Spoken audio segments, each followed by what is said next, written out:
तो खबरों में सबसे पहले बात करेंगे चुनावी दंगल की, क्योंकि कल सुबह महाराष्ट्र और झारखंड में है वोटिंग। महाराष्ट्र में वोटिंग से पहले आज इधर हंगामा हो गया। बीजेपी के बड़े नेता और महासचिव विनोद तावड़े पर नाला सोपारा इलाके में पैसे बांटने के गंभीर आरोप लगे हैं। मुंबई का यह इलाका है नाला सोपारा। तावड़े को मुंबई के होटल में बहुजन विकास अघाड़ी के कार्यकर्ताओं ने घेर लिया। उनका आरोप है कि तावड़े 5 करोड़ रुपए लेकर यहां बांटने के लिए आए थे। पुलिस विनोद तावड़े को वहां से निकालकर ले गई। चुनाव आयोग ने तावड़े के खिलाफ एफआईआर दर्ज कर ली है। इधर विपक्षी पार्टियों ने तावड़े के ऊपर लगे आरोपों को लेकर बीजेपी को घेर लिया है। उद्धव ठाकरे ने बीजेपी पर कड़ा हमला बोला है। ये बीजेपी का नोट जिहाद है। पैसा मतलब बांटेंगे, पैसा बांटेंगे और हम जीतेंगे, बांटेंगे और जीतेंगे, ऐसा कुछ लग रहा है। तो इसके ऊपर सख्त से सख्त कार्रवाई होनी चाहिए। अब देखते हैं चुनाव आयोग क्या कर रहा है। सिर्फ केस डालकर भागने की कोशिश नहीं होनी चाहिए या उनको भगाना नहीं चाहिए, कार्रवाई तो जरूर होनी चाहिए। वहीं बीजेपी नेता सुधांशु त्रिवेदी ने कहा कि यह सरासर झूठ है। इस पूरे मामले की सीसीटीवी फुटेज की जांच की जानी चाहिए। विनोद तावड़े जी की तरफ से बहुत स्पष्ट कहा गया है कि यह घटना होटल की है, किसी प्राइवेट प्लेस की नहीं है। आप होटल के और आसपास के क्षेत्रों के सीसीटीवी फुटेज को वह चेक करें, इस बात का हम अनुरोध करते हैं। क्योंकि जिस प्रकार का एब्सर्ड एंड इलॉजिकल, अतार्किक, हास्यास्पद और दुर्भाग्यपूर्ण आरोप लगाया गया है कि 5 करोड़ रुपए आए थे। मैं कांग्रेस वालों से पूछना चाहता हूं, भाई ये 5 करोड़ रुपए जो होते हैं, ये कोई आज के जमाने में ऐसी तो चीज है नहीं कि कोई आदमी जेब में पॉकेट में डाल के लिए जाएगा। वो तो बहुत भारी मात्रा में दिखाई पड़ना चाहिए ना, तो उसका कहीं कोई विजुअल इंपैक्ट दिखना चाहिए। वो दिखाएं, हवा में आरोप मत लगाएं। इधर विनोद तावड़े ने अपने ऊपर लगे आरोपों को झूठा बताया है। सोपारा विधानसभा चुनाव क्षेत्र में कार्यकर्ताओं की बैठक चल रही थी। वहां पर चुनाव के दिन की जो आचार संहिता होती है कि जो वोटिंग मशीन है उस पर सील कैसे लगना है, सील आखिर में कैसे होना है, ऑब्जेक्शन अगर लेना है तो क्या करना होता है, ऐसी जो हम 12 बातें बताते हैं वो बताने के लिए मैं पहुंच जाता हूँ। सामने वाला जो पार्टी हमारे मित्र पक्ष है, इधर अप्पा ठाकुर जी है या क्षितिज है, उनके कार्यकर्ताओं को लगा के हम पैसे बांट रहे हैं। तो चुनाव आयोग उसके इंक्वायरी करे, पुलिस इंक्वायरी करे, सीसीटीवी फुटेज ले ले, तो उसमें वास्तव जो है, मैं तो 40 साल से पार्टी में हूँ। अप्पा ठाकुर मुझे जानते हैं, क्षितिज मुझे जानते हैं, सब पार्टी जानती है। तो जो वास्तव है वो सबको पता है और फिर भी चुनाव आयोग ने निष्पक्ष इंक्वायरी करनी चाहिए, ऐसा मेरा भी आग्रह है। समाजवादी पार्टी ने मुस्लिम महिलाओं को लेकर चुनाव आयोग को चिट्ठी लिखी है। विधानसभा की 9 सीटों पर होने वाले उपचुनाव से पहले यूपी में सियासत गर्म है। अखिलेश यादव ने चुनाव आयोग को चिट्ठी लिखी है और कहा है कि वोटिंग के लिए मुस्लिम महिलाओं की चेकिंग बुर्का हटाकर ना हो, क्योंकि बुर्का हटाकर जांच से मुस्लिम महिला वोटर डर जाती है, जिसके कारण वोट पर असर पड़ता है। इसके साथ पत्र में समाजवादी पार्टी ने कहा कि बूथ पर पोलिंग ऑफिसर के अलावा कोई भी मतदाता का पहचान पत्र चेक ना करे। केंद्रीय मंत्री गिरिराज सिंह ने मतदान के समय बुर्के की जांच की मांग की है। उन्होंने कहा है कि धर्म के नाम पर वोट ना हो, इसके लिए सही जांच जरूरी है। वोट जिहाद ना करें, बुर्का पहन करके, बुर्का खुलवा करके देखें। अगर बुर्का खोलने का कोई विरोध करे, उसका डट के विरोध करे। चलिए अब रुक करेंगे कुछ अंतर्राष्ट्रीय खबरों का। रूस और यूक्रेन में युद्ध का टेंशन और गहरा हो गया है। दरअसल आज यूक्रेन ने रूस के अंदर मिसाइल से अटैक कर दिया। अमेरिका के राष्ट्रपति जो बाइडेन की अप्रूवल के बाद यह हमला यूक्रेन ने किया है। ये पहली बार है जब एक long range US made missile से यूक्रेन ने रूस के अंदर हमला किया है। इसको लेकर रूस पहले ही चेतावनी दे चुका है। वहीं खबर यह भी है कि रूस के राष्ट्रपति पुतिन ने नई न्यूक्लियर डॉक्ट्रिन को मंजूरी दे दी है। इसमें न्यूक्लियर अटैक की भी धमकी दी गई है। तो इस टेंशन का असर बाजार पे पड़ना लाजमी था। तो शुरुआती तेजी के बाद आज ऊपरी स्तरों से बाजार इसी डर से थोड़ा फिसल गया। सेंसेक्स निफ्टी ऊपरी स्तर से आज गिरकर बंद हुए हैं। सेंसेक्स 239 पॉइंट चढ़ा तो निफ्टी 65 पॉइंट की बढ़त के साथ बंद हुआ, लेकिन पहले ये बढ़त बहुत ज्यादा थी जहां से बाजार फिसला। वहीं मिड कैप और स्मॉल कैप इंडेक्स में भी आज एक तेजी देखने को मिली। सेक्टर्स की बात करें तो आज सबसे ज्यादा तेजी फार्मा, रियल्टी और आईटी शेयरों में रही। सरकार ने कल पीएसयू कंपनियों के डिविडेंड बोनस, शेयर बायबैक और स्टॉक लिमिट के गाइडलाइंस में बदलाव किया है। दीपम सेक्रेटरी तुहिनकांत पांडे ने सीएनबीसी आवाज से खास बातचीत में कहा कि इससे कंपनियां ज्यादा कैपेक्स कर पाएंगी और साथ ही शेयर होल्डर्स के हितों का भी ध्यान रखा गया है। साथ उन्होंने कहा कि कई और जल्द ग्रीन एनर्जी से जुड़ी सरकारी कंपनियों का आईपीओ भी आ सकता है। दीपम के सेक्रेटरी से खास बातचीत की हमारे economic policy editor Lakshman Roy ने। समय तो काफ़ी बदला है। 2016 में जो गाइडलाइन दी गई थी उसका कैसा प्रभाव पड़ा है, उसके क्या, इस बीच में आपने देखा होगा कि हमारे जो पब्लिक सेक्टर एंटरप्राइजेज हैं उन्होंने अभूतपूर्व डेवलपमेंट्स उनमें हुई हैं। चाहे आप उसको उत्पादकता दृष्टि से देखिए, चाहे उसको टर्नओवर की दृष्टि से देखिए, उनके प्रॉफिटेबिलिटी दृष्टि से देखिए, और उन गाइडलाइंस को अब समय के साथ बदला गया है, जिससे कि उनको जो शेयर होल्डर्स हैं, जिसमें माइनॉरिटी शेयर होल्डर्स भी आते हैं, उनमें टोटल रिटर्न्स जो है वो बढ़ें, उनकी परफॉर्मेंस अच्छी रहे, उनको ऑपरेशनल और फाइनेंशियल फ्लेक्सिबिलिटी भी रहे, और एक बैलेंस रहे, एक समन्वय रहे। क्योंकि जो भी रिसोर्स मैनेजमेंट है जिसको कि कैपिटल मैनेजमेंट गाइडलाइंस प्रभावित करती हैं, वो एक आर्ट है। उसमें कई सारे चीज़ों को उसमें सामंजस्य करना पड़ता है और उनमें एक बैलेंस लाना पड़ता है। तो वो बैलेंस लाने के लिए भी ये किया गया। स्पेसिफिक बात करूं तो इसमें सबसे पहले जो है गाइडलाइन में बदलाव हुआ है डिविडेंड को लेकर के। डिविडेंड में आपने जो किया है वो ये है कि हर कंपनी को डिविडेंड देना होगा, वो उनका प्रॉफिट आफ्टर टैक्स का 30% या फिर उनके नेटवर्थ का 4% हो। अब ये 4% वाली शर्त पहले 5% के पास थी, तो ये 5% से घटा के 4% किया गया है। इसका डिविडेंड पे क्या असर पड़ेगा? अगर मैं शेयर होल्डर हूं किसी सरकारी कंपनी का जो इस गाइडलाइन के में आता है, तो मैं क्या मानूं, मुझे ज्यादा डिविडेंड मिलेगा कि कम मिलेगा? देखिए, दो कंडीशंस थी। एक तो ये था कि जो प्रॉफिट आफ्टर टैक्स है उसका 30% या 5% नेटवर्थ, और ये था विच एवर इज हायर, उनमें से जो अधिकतर हो। तो हमने उस अधिकतर की सीमा को 5 से 4 इसलिए किया है क्योंकि जो संसाधन हैं उनके विभिन्न उपयोग होते हैं।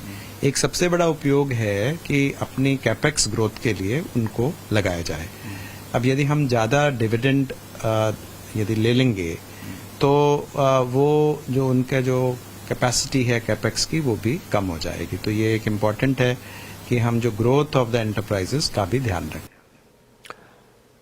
इंडियन होटल्स ने इन्वेस्टर्स डे पर 2030 का मेगा प्लान पेश किया है। कंपनी ने 2030 तक रेवेन्यू और पोर्टफोलियो डबल करने का लक्ष्य रखा है। साथ ही अगले 6 साल में कंपनी 5,000 करोड़ का निवेश भी करेगी।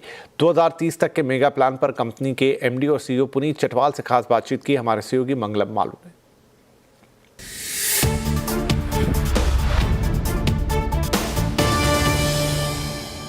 ताज होटल्स के ओनर इंडियन होटल्स ने अगले 5 साल का जो रोड मैप है अभी एनालिस्ट को दिया, और उसके कुछ हाइलाइट्स ये हैं कि 2030 तक रेवेन्यू दुगनी हो जाएगी और कंपनी के जो होटल पोर्टफोलियो है 350 से 700 हो जाएंगे। हमारे साथ जुड़ रहे हैं पुनीत चटवाल। पुनीत, आप जो ग्रोथ प्रोजेक्ट कर रहे हैं इंडस्ट्री के लिए करीबन 10-12%, उसमें ताज जो है होटल्स, इंडियन होटल्स 14.5% के आसपास ग्रो करेगा। मार्जिन की क्या एक्सपेक्टेशन रख सकती है स्ट्रीट उस ग्रोथ पर? 15,000 करोड़ के रेवेन्यू पर किस तरह का मार्जिन आप डिलीवर कर सकते हैं?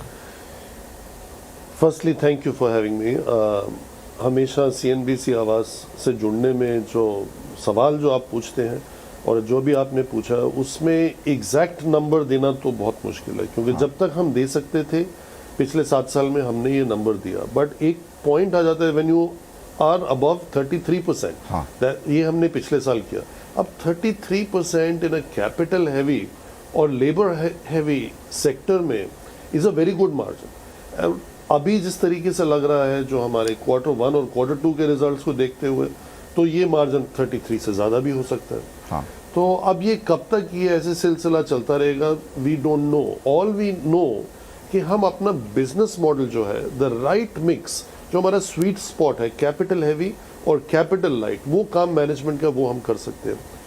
कैपिटल हैवी ब्रांड्स जैसे Taj and capital light brands like Ginger, तो उसको हम अच्छा मिक्स करेंगे तो हमारा पोर्टफोलियो हेज रहेगा।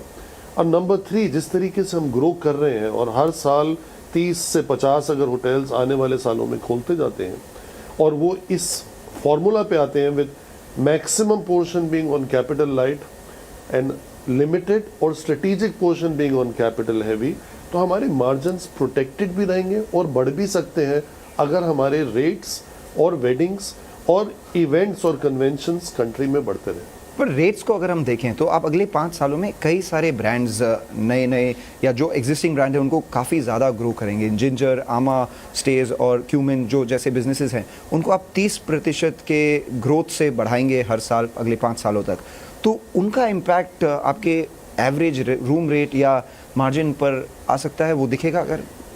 अब जब हम ये जो जर्नी जो शुरू कर रहे हैं इसमें हमारी सिर्फ यही सबसे गुजारिश होगी कि आप हर ब्रांड को अलग बिजनेस की तरह देखिए। यही हमने करने की कोशिश करी है। इंडियन होटल्स में हमने सारे ब्रांड्स का पोटेंशियल को अनलीश किया है, तो हर एक को हमें अलग बिजनेस मॉडल की तरह देखना है। नए बिजनेसेस में जिंजर, आमा, cumin, tree of life, traditional business में ताज, विवांता, गेटवे, सिलेक्शंस, सबको अलग अलग करके देखना है। The sum of all this will give us a very good brandscape and already दे भी चुका है, और इसका जो टोटल है वो ही आपका मार्जिन्स में रिफ्लेक्ट करता है। फॉर एग्जांपल, अगर एक छोटे बेस पे नए बिजनेसेस 35% ग्रोथ देते हैं और नॉर्थ ऑफ 35% मार्जिन भी देते हैं, तो that helps in margin expansion. But as a total percentage, तो ये टोटल बिजनेस का द एस्पिरेशन इज और द एम्बिशन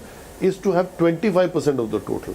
सो उस 25% पे 35% ग्रोथ आ रही है, not on the 75%। But it's very good because हम बिना कुछ खर्चा किए ये नए बिजनेसेस को बढ़ाते आए हैं, पहले दिन से ये प्रॉफिटेबल रहे हैं, and they are becoming very good levers to support the iconic ताज।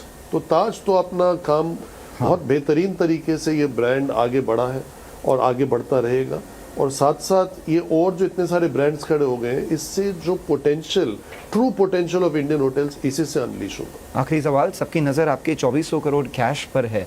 लोग जानना चाहते हैं कि आप किसी को एक्वायर करेंगे या कैश, आपने डिविडेंड पॉलिसी भी डिक्लेयर कर दी है, इतने कैश का करेंगे क्या? पहले लोग बोलते थे आपके बुक में डेट है, अब लोग कहते हैं आपके बुक में कैश है, इसका करेंगे क्या? देखिए, आपने खुद ही आंसर कर दिया। मतलब ये तो है, कुछ तो लोग कहेंगे। जब डेट था तब बोलते थे डेट बहुत ज्यादा है, अब कह रहे हैं कैश बहुत ज्यादा है। हम कोई भी काम जल्दी में नहीं करेंगे, कोई भी काम स्ट्रैटेजी के आउटसाइड नहीं करेंगे। हाँ, ये बहुत इंपॉर्टेंट है जो आपने बोला कि एटलीस्ट हमारे पास एक मीन्स है, कल को अगर कोई अच्छी अपॉर्चुनिटी मार्केट में आती है तो as a net debt free company और having a good cash reserve, we are very well position कि हम ऐसा कोई ना कोई इनऑर्गेनिक प्ले में पार्टिसिपेट कर सकते हैं। That is the most important thing. धन्यवाद पुनीत जी हमारे साथ जुड़ने के लिए। Thank you.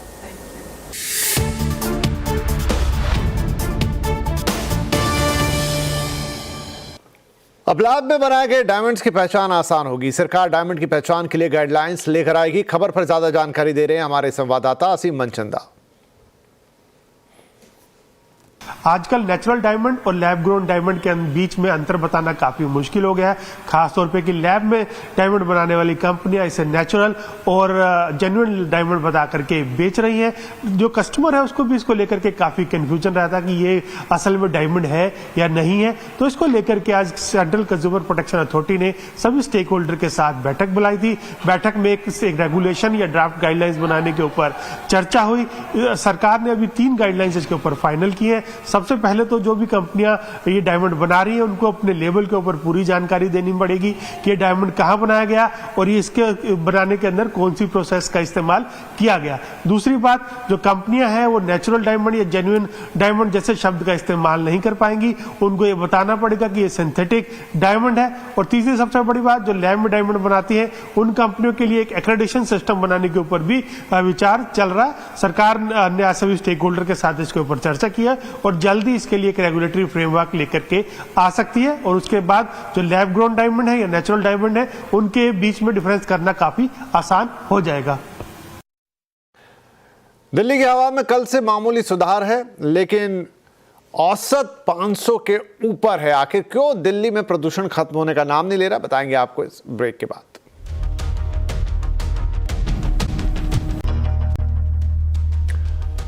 दिल्ली की हवा में कल से मामूली सुधार है, लेकिन औसत AQI 467 दर्ज किया गया, यानी हवा अभी भी गंभीर श्रेणी में है। प्रदूषण मामले पर सुप्रीम कोर्ट ने दिल्ली NCR की सभी अदालतों को वर्चुअल हियरिंग करने को कहा है, जहां वकीलों की वर्चुअल पेशी होगी। कोर्ट ने यह भी कहा है कि जितने कम वाहन चलेंगे प्रदूषण उतना घटेगा और ये सब के सहयोग से होगा।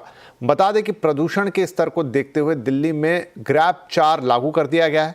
कंस्ट्रक्शन और डेवलपमेंट गतिविधियों पर प्रतिबंध लगा दिया गया है। साथ ही स्कूल और कॉलेज में ऑनलाइन क्लासेस भी शुरू कर दी गई हैं। वहीं दिल्ली के पर्यावरण मंत्री गोपाल राय ने स्मॉग को कम करने के लिए कृत्रिम बारिश का सुझाव दिया है। उन्होंने ये भी कहा है कि प्रदूषण मामले में मीटिंग बुलाने के लिए केंद्रीय पर्यावरण मंत्री भूपेंद्र यादव को चिट्ठी लिख रहे हैं। हमें लगता है कि अब वो समय आ गया है कि दिल्ली के अंदर इस स्मॉग की चादर को तोड़ने के लिए, दिल्ली के लोगों को प्रदूषण से मुक्त कराने के लिए आर्टिफिशियल रेन कराई जाए। भारतीय जनता पार्टी की केंद्र सरकार में पर्यावरण मंत्री माननीय भूपेंद्र यादव जी को चिट्ठी लिख रहा हूं कि तुरंत केंद्र सरकार इमरजेंसी मीटिंग कॉल करे, जिसमें दिल्ली सरकार को बुलाया जाए, IIT कानपुर के जो एक्सपर्ट्स जिन्होंने आर्टिफिशियल रेन का रिसर्च किया है उनको बुलाया जाए। तो दिल्ली में पॉल्यूशन को लेकर क्यों नहीं हो रहा है सख्त एक्शन, आज आवाज अड्डा में इसी पर करेंगे बड़ी चर्चा। शाम 7:57 पर जरूर जुड़िएगा हमारे साथ। आज का आवाज अड्डा पॉल्यूशन पॉलिटिक्स भरपूर एक्शन से दूर। खराब एयर क्वालिटी से दिल्ली NCR गैस चैम्बर बन गया है। बढ़ते प्रदूषण से हॉस्पिटल्स में मरीजों की संख्या भी बढ़ गई है। किस तरह से ये मेडिकल इमरजेंसी लोगों के स्वास्थ्य के लिए घातक साबित हो रही है और कैसे आप दम घोंटू हवा में खुद का बचाव कर सकते हैं, देखिए रिपोर्ट। दिल्ली NCR में प्रदूषण का स्तर लगातार खतरनाक बनता हुआ दिखाई दे रहा है। आज भी ज्यादातर इलाकों की बात करें तो AQI 500 से ऊपर है। इस वक्त मैं मौजूद हूँ फोर्टिस हॉस्पिटल शालीमार बाग में और यहाँ पर भी आप देख सकते हैं OPD में मरीजों की संख्या बढ़ गई है। खासतौर पर अगर हम पल्मोनोलॉजी डिपार्टमेंट की बात करें तो पेशेंट की संख्या यहाँ पर बढ़ती हुई दिखाई दे रही है। प्रदूषण का स्तर, जिसको अब एक्सपर्ट मान रहे हैं कि दिल्ली NCR के लिए मेडिकल इमरजेंसी है, तो उससे सबसे ज्यादा खतरा है बुजुर्गों को, महिलाओं को और बच्चों को। यहाँ पर आप देख सकते हैं ज्यादातर जो पेशेंट्स आपको दिखाई देंगे उन्होंने एहतियात के तौर पर मास्क पहना हुआ है, क्योंकि प्रदूषण इतना ज्यादा बढ़ गया है कि सबसे ज्यादा जो कॉमन प्रॉब्लम हो रही है वो ये कि सांस लेने में दिक्कत हो रही है। और खासतौर पर ऐसे पेशेंट्स जिन्हें पहले ही कुछ कोई रेस्पिरेटरी डिजीज है, उनके लिए ये और भी ज्यादा चैलेंजफुल साबित हो रहा है। हमारे साथ इस वक्त मौजूद है डॉक्टर संदीप गर्ग, जो कि फोर्टिस शालीमार बाग में पल्मोनोलॉजी डिपार्टमेंट के यूनिट हेड हैं। सर, थैंक यू CNBC आवाज से बात करने के लिए। सबसे पहले आपसे यही जानना चाहेंगे कि जो पेशेंट्स यहाँ पर आ रहे हैं, पोल्यूशन की वजह से उन्हें कितनी दिक्कतें हो रही हैं, क्या कुछ उनको शिकायतें हैं? हम लगातार ये देख ही रहे हैं कि पोल्यूशन का स्तर बढ़ता जा रहा है, जिसके कारण हमारे जितने भी सांस के मरीज हैं, जैसे कि एस्थमा या क्रॉनिक COPD, उनकी इस वक्त सांस की दिक्कत ज़्यादा बढ़ गई है। उनको बलगम खांसी की शिकायत काफ़ी ज़्यादा है। इनफैक्ट नॉर्मल पॉपुलेशन में भी सभी को गले में दर्द, गले में खराश, इस तरह के सिम्टम्स बढ़ते जा रहे हैं। तो ये बहुत इंपॉर्टेंट हो जाता है कि इस समय हम अपना ध्यान रखें, अपना हाइड्रेशन मेंटेन करें, ज़्यादा से ज़्यादा पानी और लिक्विड्स ले, और कोशिश करके अगर घर से बाहर जाना ज़्यादा ज़रूरी है तो मास्क पहने। आइडियली हमें N95 या N99 मास्क ही यूज़ करना है बाहर की तरफ। इस वक्त हम ये बिल्कुल भी उचित नहीं है कि हम बाहर जाके व्यायाम करें या एक्सरसाइज करें। इनफैक्ट नॉर्मल वॉक करना भी काफ़ी हानिकारक है। तो इस समय अपने घर में ही रहना उचित रहेगा। किसी भी काम से अगर हमें बाहर जाना है, स्पेशली अगर आउटडोर एक्टिविटी करनी है, तो बहुत ध्यान रखना है। N95 या N99 मास्क का प्रयोग करना अति आवश्यक है। सर, ये भी जानना चाहेंगे, जिस तरह से हम देख रहे हैं यहाँ पर बच्चे भी हैं, बुजुर्ग भी हैं, महिलाएं भी हैं, तो खासतौर पर ऐसे लोग जो पहले से ही रेस्पिरेटरी प्रॉब्लम से जूझ रहे हैं, उनके लिए ये और कितना ज्यादा खतरनाक साबित हो सकता है? इस तरह का पोल्यूशन के लेवल के स्तर काफ़ी ज़्यादा खतरनाक है। हम मान के चलेंगे कि जो भी व्यक्ति स्मोकिंग करता है, एक पैकेट अगर 20 सिगरेट वो दिन के पीता है, ऐसे पोल्यूशन में अगर हम आधे से 1 घंटे का हमारा एक्सपोजर होता है, तो लगभग हमारे लंग्स को उतना ही ज़्यादा नुकसान हो रहा है। तो आप समझ सकते हैं कि इस तरह के पोल्यूशन और वातावरण का हमारे लंग्स, इनफैक्ट बाकी शरीर पर भी कितना ज़्यादा नुकसान है। इस तरह के पोल्यूशन से डील करने के लिए हमें आइडियली N95 या N99 मास्क ही चाहिए, और वो भी हमें बार बार रीयूज नहीं करना चाहिए। वो भी लगातार हमें हर दूसरे दिन चेंज करना चाहिए। हवाई यात्रा करने वालों ने नया रिकॉर्ड बना दिया है। 17 नवंबर को एक दिन में करीब 5,05,000 यात्रियों ने यात्रा की। घरेलू हवाई यात्रा में ऐसा पहली बार हुआ है कि एक दिन में 5 लाख से ज्यादा लोगों ने हवाई यात्रा की हो। इस खबर पर ज्यादा डिटेल के लिए हमारे साथ है हमारे संवाददाता रोहन सिंह। तो रोहन, ये तो भारतीय एविएशन सेक्टर के लिए बहुत अच्छी खबर लग रही है।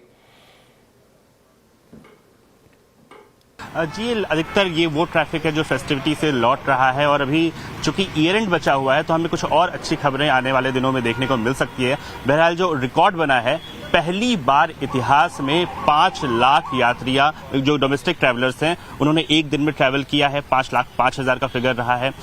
इसके अलावा जो फुटफॉल रहा एयरपोर्ट पे वो काफी ज्यादा रहा है। अगर हम टोटल फ्लाइट्स की बात करें वो भी काफी ज्यादा था। 3173 फ्लाइट्स डिपार्चर हुई एक दिन में। और इसी दिन 17 नवंबर को अगर हम तमाम जो एयरलाइन है उनका पैसेंजर लोड फैक्टर देखें तो सभी 90% से ज्यादा था, यानी कि जो फ्लाइट्स हैं वो 90% से ज्यादा भरी हुई थी। तो ये सारे अच्छे इंडिकेशन हैं। अगर जीएमआर के भी अगर आंकड़े आप देखें अक्टूबर के, वो भी काफी अच्छा पिक्चर पेश कर रहे हैं। दिल्ली एयरपोर्ट पे 39,000 फ्लाइट्स हैंडल किया गया उन्होंने अक्टूबर के मंथ में। और अगर टोटल यात्रियों की संख्या की हम बात करें तो 9% की बढ़ोतरी देखने को मिली है। लगभग 64 लाख यात्रियों को हैंडल किया गया। इसी तरह से हैदराबाद एयरपोर्ट पे 24 लाख यात्रियों को हैंडल किया गया। लगभग 22% की बढ़ोतरी देखने को मिली। गोवा एयरपोर्ट पे भी लगभग 3.5 लाख यात्रियों की आवाजाही रही। मुंबई एयरपोर्ट पे अगर हम कहें, मुंबई एयरपोर्ट एक बड़ा मेट्रो स्टेशन है, वहां पे भी अगर हम देखें तो वहां पे 44 लाख यात्री, वहां पे 4% की बढ़ोतरी दिखी पिछले साल के कंपैरिजन में। एक और आंकड़ा है इग्जिगो की तरफ से, जो ट्रैवल पोर्टल है, उनका कहना है कि जो नवंबर और दिसंबर में वो बुकिंग देख रहे हैं बचे हुए फेस्टिव सीजन या ईयर एंड की बात करें, 70 to 80% इंक्रीज उनको दिख रहा है बुकिंग्स में, फ्लाइट के बुकिंग्स में। तो ये सारे आंकड़े बहुत अच्छा पिक्चर पेश कर रहे हैं, कम से कम शॉर्ट टर्म में अगले कुछ महीनों के लिए तो एयर ट्रैवल की अगर जहां तक बात करें हम तो। भारतीय सैटेलाइट जीसैट N2 को लॉन्च कर दिया गया है, मगर इसे लॉन्च इलॉन मस्क की स्पेस एक्स कंपनी ने किया। यह पहला मौका है जब इसरो ने किसी अमेरिकी कारोबारी की कंपनी की मदद से अपना कम्युनिकेशन सैटेलाइट अंतरिक्ष में भेजा है। इस सैटेलाइट को फ्लोरिडा के कैनवरल स्पेस फोर्स स्टेशन से लॉन्च किया गया और 3700 किलो वजनी इस जीसैट N2 कम्युनिकेशन सैटेलाइट को फॉल्कन 9 रॉकेट से लॉन्च किया गया है। इस सैटेलाइट को 14 साल के मिशन के लिए तैयार किया गया है। GSAT N2 high speed broadband internet connectivity और डिजिटल वीडियो ऑडियो ट्रांसमिशन उपलब्ध कराएगा। इसके साथ ही इसके द्वारा फ्लाइट के दौरान इंटरनेट की सुविधा भी मिल पाएगी। तो आवाज समाचार के इस एडिशन में फिलहाल इतना ही, लेकिन आगे आपके लिए लेकर आएंगे कल का बाजार। और हाँ, आवाज अड्डा में जरूर जुड़िएगा 7:57 पर। नमस्कार।